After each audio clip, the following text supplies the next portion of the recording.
এবার একসঙ্গে কলকাতা যাচ্ছেন শাকিব খান এবং অপু বিশ্বাস। নতুন কোনো ছবিতে নেই ঢাকার ছবির জনপ্রিয় জুটি শাকিব খান এবং অপু বিশ্বাস। শিডিউল না থাকায় ঝুলে থাকা ছবিগুলোতেও আপাতত একসঙ্গে কাজ করার সম্ভাবনা দেখা যাচ্ছে না। তবে পুরনো ছবি নিয়ে দেশের বাইরের দর্শকদের সামনে হাজির হচ্ছেন এই জুটি। জানা গেছে বদিউল আলম খোকন পরিচালিত রাজাবাবু ছবিটি শিগগিরই মুক্তি পাচ্ছে কলকাতায়। সাফটা চুক্তির মাধ্যমে বাংলাদেশ থেকে চলচ্চিত্র ভারতের রপ্তানির অংশ হিসেবে এই ছবি মুক্তি পাবে সেখানে। গতকাল বিষয়টি নিশ্চিত করেন বদিউল আলম খোকন।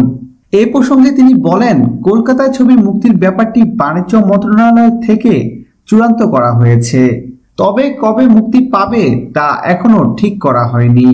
খুব ভালো লাগছে, ভারতের পশ্চিমবঙ্গের মানুষ আমার ছবিটি দেখতে পারবে। এর ফলে সেখানে ঢাকার ছবির কদর আরো বেড়ে যাবে। এই ছবিতে শাকিব খানের বিপরীতে অভিনয় করেছেন অপু বিশ্বাস ও ববি। 2015 সালের ঈদুল আজহায় সারা দেশে ছবিটি মুক্তি পেয়েছিল। তখন এটি বাংলাদেশের 160টি সিনেমা হলে প্রদর্শিত হয়।